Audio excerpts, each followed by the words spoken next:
وسيئات أعمالنا من يهده الله فلا مضل له ومن يضلل فلا هادي له أشهد أن لا إله إلا الله وحده لا شريك له وأشهد أن محمدا عبده ورسوله اللهم صل وسلم على محمد وعلى آله وأصحابه ومن تبعهم بإحسان إلى يوم الدين.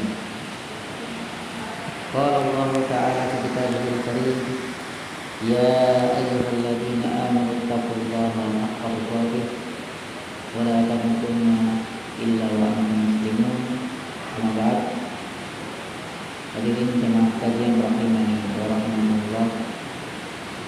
Bersyukur kita kepada Allah Subhanahu wa taala yang mana pada kesempatan malam hari ini kita masih diberikan hikmah serta karunia sehingga pada kesempatan malam hari ini kita masih dapat berkumpul bersama di dalam masjid ini dalam rangka melaksanakan sholat maghrib secara berjamaah.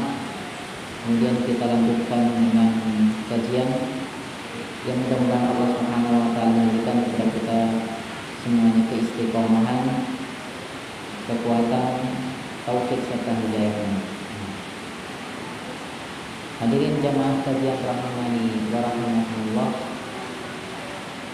Pada kesempatan beberapa waktu yang lalu kita membahas sedikit tentang masalah keutamaan dari Al-Quran.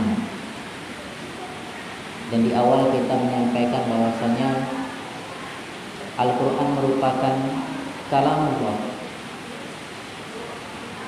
firman Allah Subhanahu wa taala, wahyu yang diturunkan oleh Allah Subhanahu wa taala. Artinya Al-Quran bukan buatan manusia, bukan produk dari manusia. Yang mana kita ketahui bahwasanya yang namanya buatan manusia itu bisa salah dan bisa benar. Tapi Al-Quran bukan itu.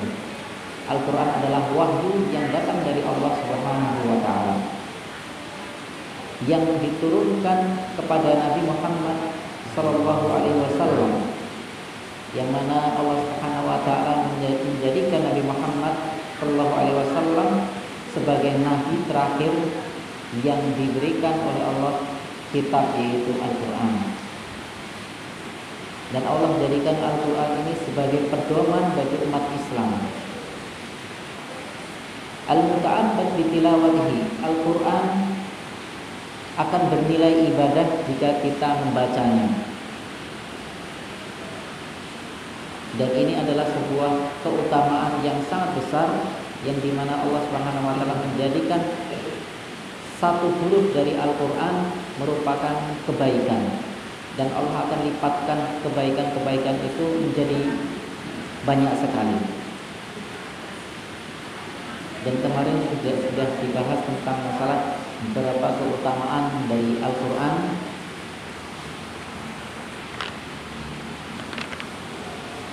Tentang orang yang mempelajari Al-Quran dan mengajarkannya, baik mempelajari Al-Quran dari segi lafadznya, mempelajari bacaannya, mempelajari hukum-hukum bacaan, kemudian belajar Al-Quran juga mempelajari tafsirnya, mempelajari kandungan dari Al-Quran itu, yang mana kita tidak bisa memahami Al-Quran dengan pemahaman kita sendiri, ya.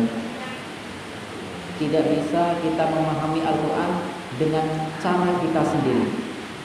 Akan tetapi kita harus merujuk kepada ulama tafsir, yang mana mereka menafsirkan Al-Quran dengan metode yang memang Rasulullah SAW ajarkan. Sebagai contoh kemarin, bahwasanya ketika Rasulullah SAW menyampaikan salah satu ayat, yang mana kalau ayat ini dipahami dengan pemahaman sendiri, maka akan bermakna berbeda dan bahkan salah menafsiri ayat itu. Rasulullah SAW pernah menyampaikan sebuah ayat kepada para sahabatnya, yaitu ayat yang berbunyi alladzina amanu wa lam yalbisu imanahum bidzulmin ulaika lahumul amnu wa hum muhtadun. Yang artinya yaitu orang-orang yang beriman yang keimanannya itu tidak tercampur sedikit pun dengan kezaliman, maka mereka adalah orang-orang yang aman dan mereka orang-orang yang diberi hidayah oleh Allah. Maka ketika para sahabat mendengar ayat ini, mereka kaget, mereka takut. Keimanan yang tidak tercampur dengan kezaliman sedikit pun. Maka ketika para sahabat mendengar ayat ini, mereka kaget dan akan merasa kesulitan. Karena setiap orang itu pasti akan pernah melakukan kezaliman, ya. Maka ketika para sahabat mendengar ayat ini kaget dan takut. Kemudian mereka mengatakan, fa ayyuna la yadhlimu nafsahu? Siapa di antara kami, kata para sahabat, yang tidak pernah berbuat zalim kepada dirinya sendiri? Maka Rasulullah menjelaskan, laisa dzalika, bukan itu yang dimaksud ayat itu. Innama huwa syirk, yang dimaksud ayat ini adalah kezaliman. Yang dimaksud dalam ayat ini adalah syirik, ya. Alam tasma'u ila ma qala Luqman libnihi wa huwa ya'iduhu? Tidaklah kalian mendengar apa yang disampaikan Luqman kepada putranya ketika beliau sedang memberikan nasihat? Ya bunayya la tusyrik billah, wahai putraku, janganlah engkau berbuat kesyirikan. Inna syirka la zulmun 'adzim. Karena sesungguhnya kesyirikan itu merupakan kezaliman yang sangat besar. Maka ayat yang pertama tadi yang menyebutkan tentang kezaliman, yang dimaksud dengan zalim itu adalah syirik. Maka bisa kita ambil kesimpulan bahwa ayat yang pertama itu ditafsirkan dengan ayat yang lainnya. Maka ketika kita ada orang yang menafsirkan Al-Quran dengan caranya sendiri, maka ini tidak tepat, ya. Bisa jadi seseorang itu bisa salah menafsirkan sebuah ayat. Karena para sahabat pun ketika memahami sebuah ayat dengan pemahamannya sendiri ternyata keliru. Itu para sahabat, apalagi kita, ya. Maka pentingnya kita juga belajar, ya, memahami Al-Quran itu dengan pemahaman yang benar.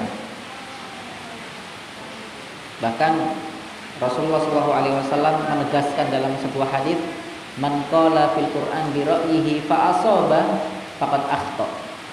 Barang siapa yang berbicara tentang Al-Quran dengan pendapatnya sendiri, meskipun itu benar, maka itu salah. Kenapa kok salah? Karena metodenya salah, cara memahami Al-Qurannya salah. Maka meskipun itu benar, tetap dianggap salah. Ini ketegasan dari Rasulullah SAW bagi kita semuanya. Seorang muslim ketika memahami Al-Quran harus dengan cara pemahaman yang benar. Baik Bapak Ibu, kita lanjutkan untuk pembahasan hadis yang berikutnya, masih berkaitan tentang fadhailul qiraatil Quran, yaitu keutamaan membaca Al-Quran. Hadis yang dibawakan oleh Aisyah radhiyallahu anha, qala Rasulullah sallallahu alaihi wasallam, alladzi yaqra'ul Quran wa huwa mahirun bihi ma'as safaratil kiramil bararah, walladzi yaqra'ul Quran wa yatata'u fihi wa huwa alaihi syaqun lahu ajran, muttafaqun alaihi.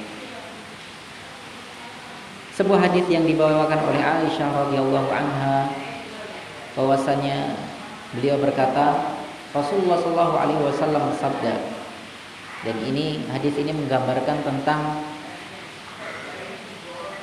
keutamaan orang yang membaca Al-Quran meskipun dia membacanya dengan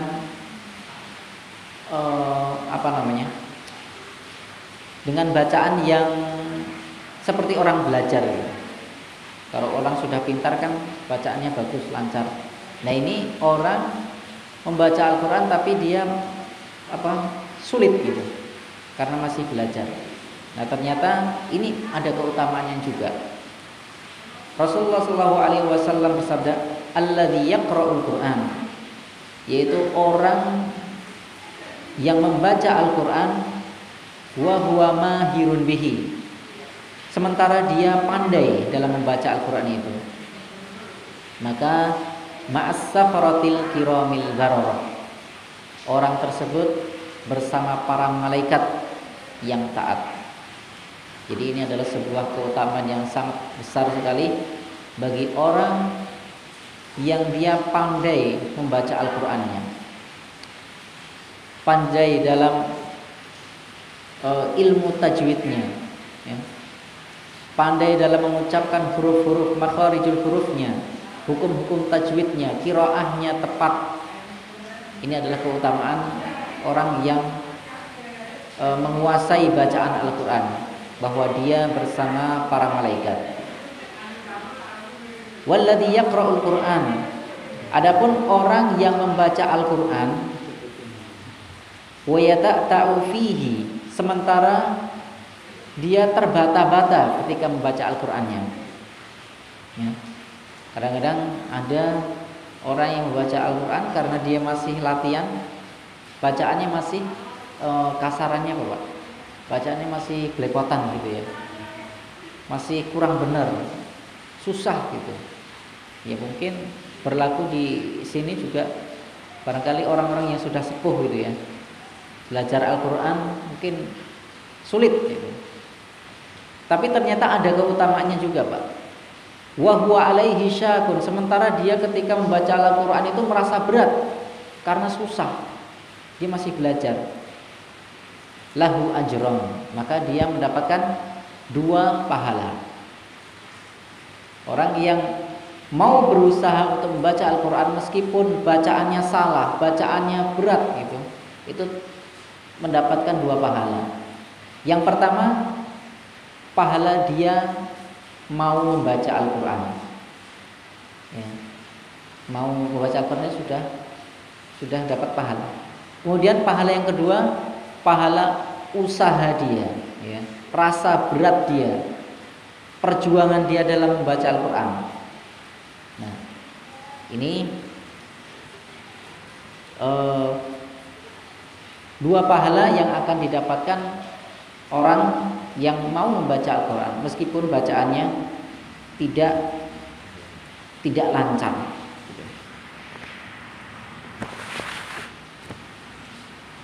Kemudian hadis yang lain yang dibawakan oleh Abu Musa al-Asy'ari radhiyallahu anhu, qala Rasulullah sallallahu alaihi wasallam, mathalul mu'minil ladzi yaqra'ul Qur'an mathalul utrujah rihuha thayyibun wa ta'muha hulwun, wa mathalul mu'minil ladzi la yaqra'ul Qur'an kamathalit tamrah la riha laha wa ta'muha hulwun, wa mathalul munafiqil ladzi yaqra'ul Qur'an kamathalir rayhanah rihuha thayyibun wa ta'muha murrun, wa mathalul munafiqil ladzi la yaqra'ul Qur'an kamathalil hamdalah laisa laha rihun wa ta'muha murrun, muttafaqun alaih. Hadis yang dibawakan oleh Abu Musa al-Asy'ari radhiyallahu anhu, beliau berkata, Rasulullah sallallahu alaihi wasallam bersabda. Hadis ini menggambarkan tentang seorang mukmin dengan orang munafik, kaitannya dengan interaksinya terhadap Al-Qur'an, ya.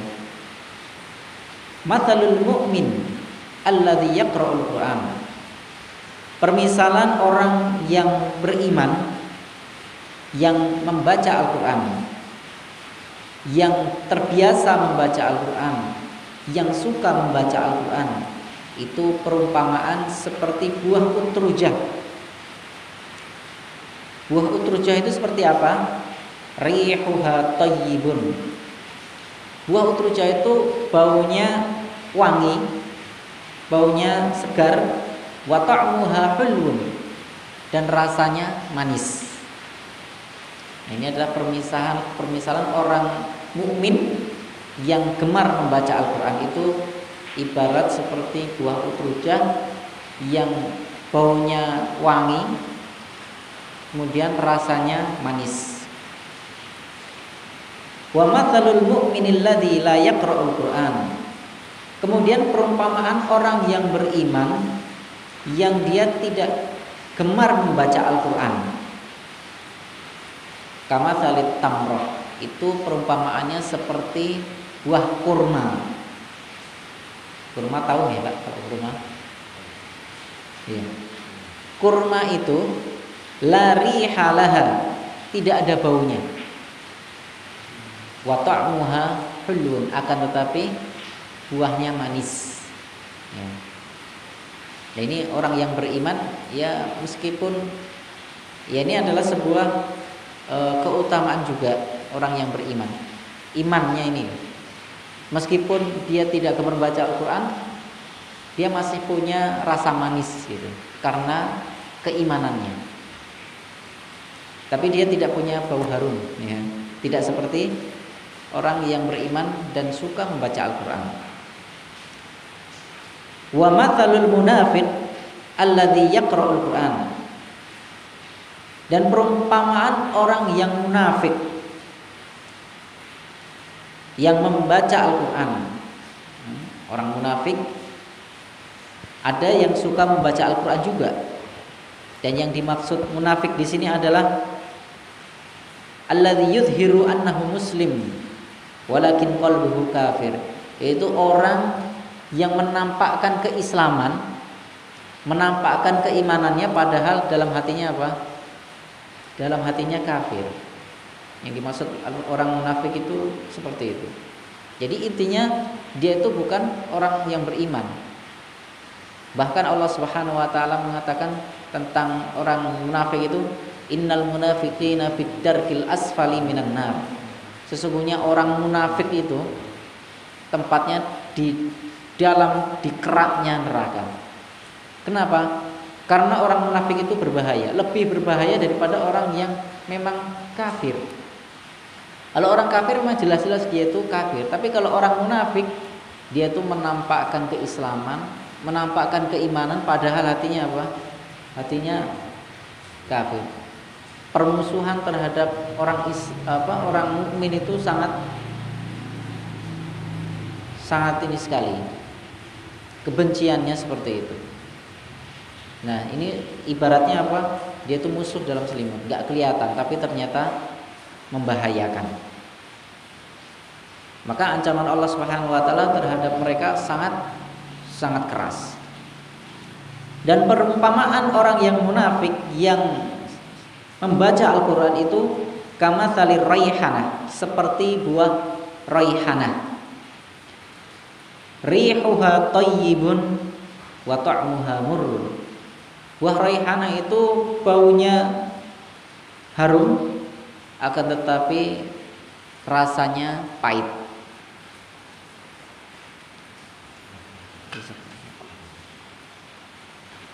Wa matsalul munafiq alladzi la yaqra'ul Qur'an. Kemudian perumpamaan orang munafik yang tidak membaca Al-Qur'an, kama salil handhalah, itu seperti buah handhalah.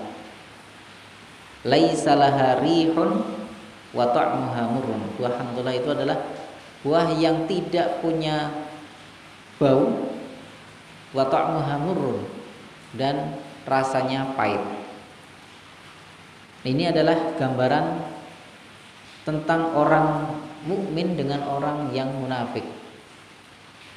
Yang pada intinya orang munafik, apapun yang dia kerjakan, baik membaca Al-Quran atau ibadah-ibadah yang lain, semua itu pada hakikatnya tidak akan bermanfaat bagi dirinya. Kenapa? Karena memang di dalam hatinya itu tidak ada keimanan. Dan orang yang tidak beriman meskipun dia melakukan ibadah apapun, berbuat kebaikan apapun, maka itu tidak diterima oleh Allah Subhanahu wa taala. Ibaratnya orang yang tidak beriman, dia bersedekah sebanyak apapun. Sebanyak apapun, tapi itu tidak diterima oleh Allah Subhanahu wa taala. Dalam sebuah ayat Allah Subhanahu wa taala berfirman, la in kafartum la habita anhum ma kanu ya'malun. Apabila seseorang itu kufur kepada Allah Subhanahu wa taala, maka amal-amal ibadahnya itu akan terhapus. Ya. Jadi ibadah selama dia hidup, ibadah yang dia lakukan ketika di akhir hayatnya dia ternyata kufur terhadap Allah Subhanahu wa taala, maka ibadah-ibadah itu akan Allah Subhanahu wa taala hapuskan. Tidak ada manfaatnya. Demikian pula orang yang munafik, yang hatinya penuh dengan ketidakimanan kepada Allah, apapun yang dia lakukan maka pada hakikatnya itu tidak akan bermanfaat bagi dirinya. Hadis ini diriwayatkan oleh Al-Imam Al-Bukhari dan Muslim.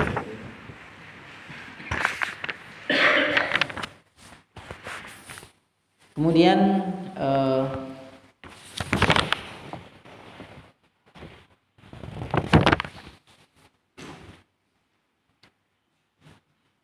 kaitannya dengan orang munafik, ya. Allah Subhanahu wa taala berfirman dalam Al-Qur'an, "Wa minan nasi may yaqulu amanna." Dan di antara manusia mereka ada yang mengatakan bahwasanya dirinya beriman kepada Allah dan hari akhir. Wa ma hum bimumin, akan tetapi pada hakikatnya mereka itu tidak beriman. Yukhadi'una Allah walladzina amanu. Mereka menipu Allah Subhanahu wa taala dan menipu orang-orang yang beriman. Wa ma yakhda'una illa anfusahum, dan tidaklah mereka itu menipu Allah, akan tapi mereka menipu dirinya sendiri. Wa ma yash'urun, sementara mereka tidak merasakan. Fi qulubihim maradun fazadahumullahu marada, yang dimana mereka itu dikarenakan hati-hati mereka terdapat sebuah penyakit dan Allah Subhanahu wa taala tambah penyakit mereka. Walahum adzabun alim bima kanu yakdzibun, dan bagi mereka azab Allah Subhanahu wa taala yang sangat pedih terhadap segala sesuatu yang mereka dustakan. Syekh Muhammad bin Shalih Al-Utsaimin mengatakan di sini, yujad munafiqun yaqra'una al-Qur'an qira'atan thayyibah murattalah mujawwadah lakinnahum munafiqun. Mereka itu orang-orang yang beriman, mereka orang yang munafik. Ada di antara mereka ternyata yang gemar membaca Al-Qur'an. Bacaannya bagus secara tartil, akan tapi pada hakikatnya mereka orang yang munafik. Jadi ternyata orang seperti itu ada, ya. Termasuk orang-orang Khawarij, ya.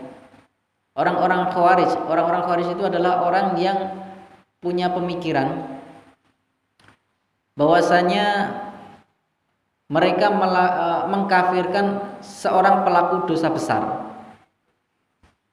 dan mereka adalah orang-orang yang suka memberontak dari pemerintahan yang sah. Dan ini terjadi di masa Rasulullah SAW, ya.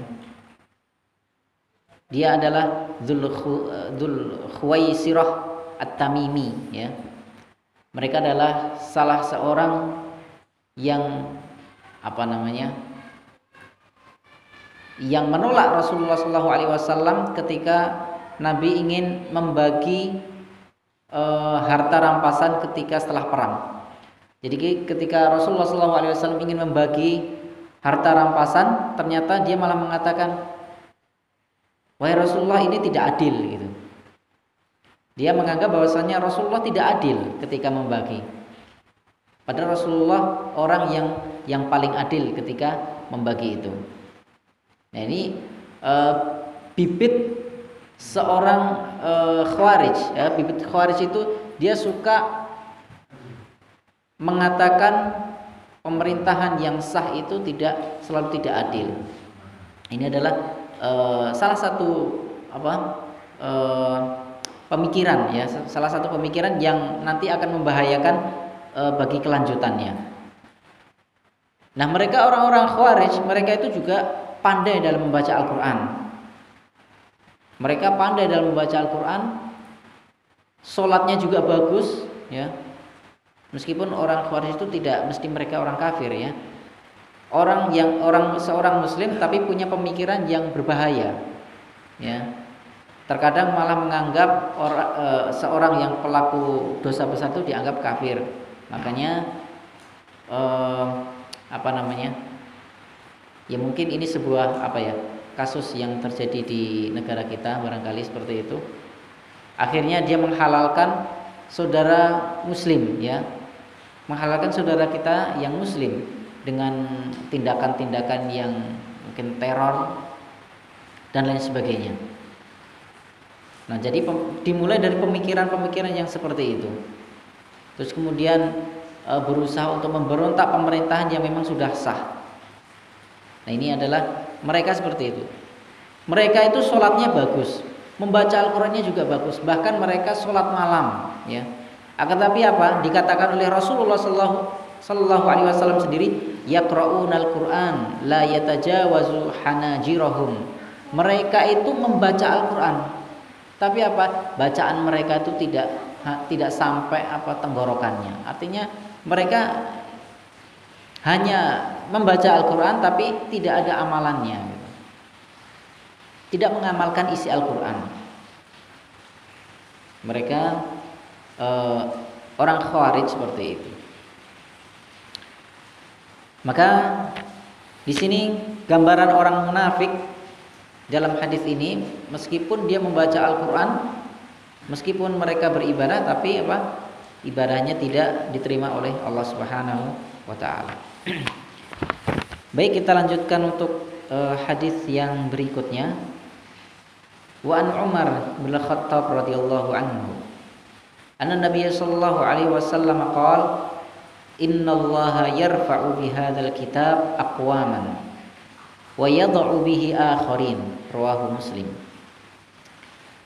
Hadis yang dibawakan oleh Umar bin Khattab radhiyallahu anhu, bahwasanya Nabi sallallahu alaihi wasallam bersabda, innallaha yarfa'u bihadzal kitab aqwaman.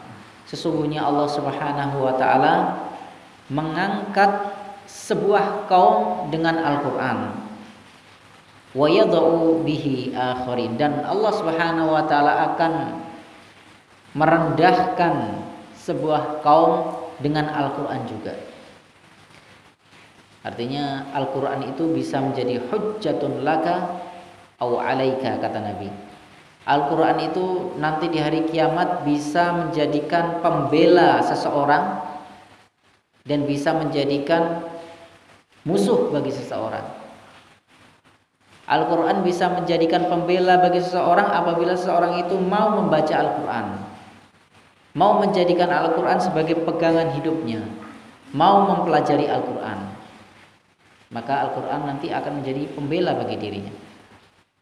Dan Al-Qur'an akan menjadi musuh bagi dirinya ketika seseorang meninggalkan Al-Qur'an,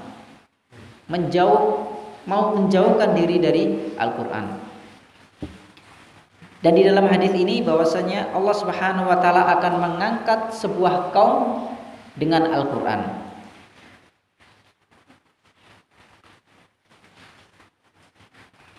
Di sini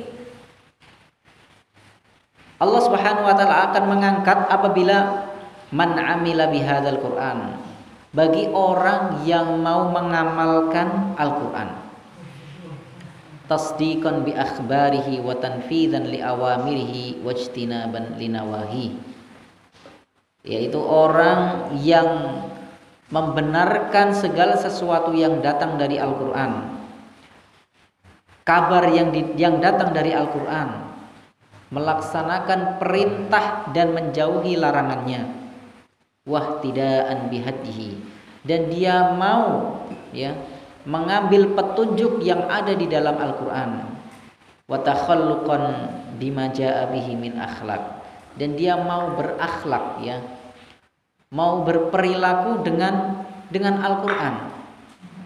Karena Rasulullah Shallallahu alaihi wasallam ya, ketika Aisyah radhiyallahu anha ditanya sahabat, "Wahai Aisyah, kaifa kana bagaimana akhlaknya Rasulullah Shallallahu alaihi wasallam?" Maka Aisyah menjawab apa? Kana khuluquhu Al-Qur'an. Nabi Shallallahu alaihi wasallam itu akhlaknya Al-Qur'an. Maka apabila seseorang menjadikan Al-Qur'an itu sebagai pedoman hidupnya, dia berakhlak dengan akhlak Al-Qur'an, maka dia akan masuk ke dalam hadis ini. Allah Subhanahu wa taala akan mengangkat derajat sebuah kaum ya. Akan tapi sebaliknya, wa yad'u bihi akharin, dan Allah Subhanahu wa taala akan merendahkan sebuah kaum juga dengan Al-Qur'an. Wa ammal ladzi yad'uhumullahu bihi faqaumun yaqra'una wa yuhsinuna qira'atahu lakinnahum yastakbirun. Yaitu orang yang Allah Subhanahu wa taala dengan Al-Qur'an adalah orang yang mereka membaca Al-Qur'an. Mereka membaca Al-Qur'an dengan bacaan yang bagus, akan tetapi apa? Mereka sombong. Ya. Mereka sombong dengan Al-Qur'an itu, dengan apa? Bacaan yang dia lakukan. La yusaddiquna bi akhbarihi, dan dia juga tidak membenarkan segala sesuatu yang datang dari Al-Qur'an. Wala ya'maluna bihi, dan mereka juga tidak mengamalkan isi Al-Qur'an. Dan bahkan yang paling buruk justru malah menentang isi Al-Qur'an. Padahal Allah Subhanahu wa taala akan mengangkat, akan menjadikan kedudukan surga seseorang itu tergantung sebanyak berapa dia membaca Al-Qur'an dari ayat-ayatnya. Rasulullah sallallahu alaihi wasallam dalam sebuah hadis dikatakan yuqalu li sahibil Qur'an, dikatakan kepada seorang yang gemar membaca Al-Qur'an, Iqra, bacalah, wartaqi, dan kamu naiklah ya, warattil, dan bacalah Al-Qur'an secara tartil, kama kunta turattil fid dunya, sebagaimana engkau membaca Al-Qur'an ketika di dunia.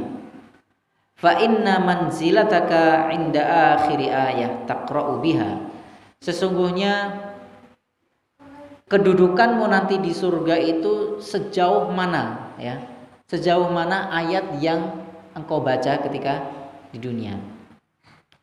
Jadi apa Pak? Ini menunjukkan bahwasannya nanti derajat seseorang ketika di surga itu tergantung sebanyak apa ya, sebanyak apa yang dia baca dari Al-Qur'an, sebanyak ayatnya, sejauh mana ya kita membaca Al-Qur'an. Maka ini menjadikan apa? Tingkatan seseorang nanti di surga, sejauh mana dia banyak membaca Al-Qur'an. Dan orang yang tidak mau membaca Al-Qur'an atau dia membaca Al-Qur'an tapi ternyata apa? Dia tidak mau membenarkan isi Al-Qur'an, tidak mau mengamalkannya. Bahkan yang paling parah, dia justru malah menentang isi Al-Qur'an, hukum-hukum Al-Qur'an. Maka dia masuk ke dalam hadis tadi itu. Wa yad'u bihi akharin. Allah Subhanahu wa taala akan merendahkan seseorang dengan Al-Qur'an juga. Karena dia meskipun mau membaca Al-Qur'an tapi dia justru malah menentang isinya. Seperti orang munafik tadi. Ya, orang munafik dia juga ada yang gemar membaca Al-Qur'an, tapi apa? dia membaca hanya untuk menampakkan keislaman saja. Tetapi apa? Padahal dari hatinya mereka benci, bahkan menentang isi dari Al-Quran. Mudah-mudahan kita semuanya dijauhkan oleh Allah Subhanahu wa taala dari sifat orang munafik yang Allah Subhanahu wa taala murkai. Kita lanjutkan dalam hadis yang berikutnya. Wa an Ibnu Umar radhiyallahu anhuma anin Nabi sallallahu alaihi wasallam qala la hasada illa fitnatain rajulun atahu Allahul Qur'an fa huwa yaqumu bihi ana al-lail wa ana an-nahar wa rajulun atahu Allahu malan fa huwa yunfiquhu ana al-lail wa ana an-nahar. Muttafaqun alaih. Sebuah hadis yang dibawakan oleh Ibnu Umar radhiyallahu anhuma dari Nabi sallallahu alaihi wasallam bersabda, la hasada illa fitnatain. Tidak ada hasad kecuali di dua hal, ya. Jadi kita tidak boleh hasad. Mungkin kalau kita pahami makna hasad, itu biasanya sesuatu yang apa, Pak? Sesuatu yang negatif. Dan ini pernah kita bahas di di tema yang sebelumnya ya Pak, yang dulu itu. Jadi kalau kita sampaikan kata-kata hasad itu dalam benak kita adalah sesuatu yang negatif, ya. Tapi yang dimaksud dalam hasad di sini ini adalah ghibthah, ya. Ghibthah itu adalah hasad yang sifatnya positif, gitu. Kalau hasad yang negatif itu kita tidak senang ketika melihat orang lain mendapatkan kenikmatan. Kita nggak senang. Nah, ini adalah yang negatif. Tapi kalau hasad yang positif, ghibthah ini, kita senang ketika orang lain mendapatkan kenikmatan. Dan kita justru malah pingin seperti dia, gitu. Pingin kita juga seperti dia. Nah, di sini seperti itu. Tidak ada hasad yang lebih utama kecuali kita hasad kepada dua model orang ini. Yang pertama adalah rajulun atahullahul Qur'an. Kita hasad kepada seseorang yang Allah Subhanahu wa taala berikan kepada dirinya Al-Qur'an. Fahuwa yaqumu bihi ana al-lail wa ana an-nahar. Dia dengan Al-Qur'an itu membaca Al-Qur'an, melaksanakan isi yang ada di dalam Al-Qur'an, mempelajari isinya sepanjang malam dan sepanjang siang hari. Nah, ini kita boleh iri terhadap orang yang semacam ini. Kemudian yang kedua, hasad yang diperbolehkan juga, yang kedua adalah rajulun atahullahu malan. Seseorang yang Allah Subhanahu wa taala berikan kepada dirinya keluasan rizki, keluasan harta. Fahuwa yunfiquhu ana al-laili wa ana an-nahar. Yang mana dia dengan harta itu dia sedekahkan, ya. Dia sedekahkan hartanya sepanjang malam, sepanjang siang hari. Berarti ada dua orang yang boleh kita hasati, yaitu adalah orang yang melaksanakan Al-Quran, kemudian orang yang Allah berikan keluasan rezeki dan dia gemar untuk berinfak. Nah, makna hasad, tidak boleh hasad kepada dua orang ini adalah maksudnya tidak ada hasad yang lebih utama.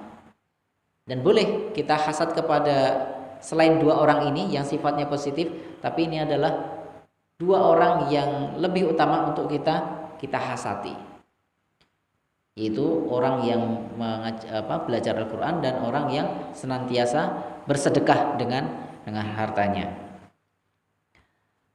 Mungkin ini Pak yang bisa kami sampaikan pada kesempatan malam hari ini. Kurang lebihnya kami mohon maaf. Wa akhiru da'wana alhamdulillahirabbil alamin. Wassalamualaikum warahmatullahi wabarakatuh.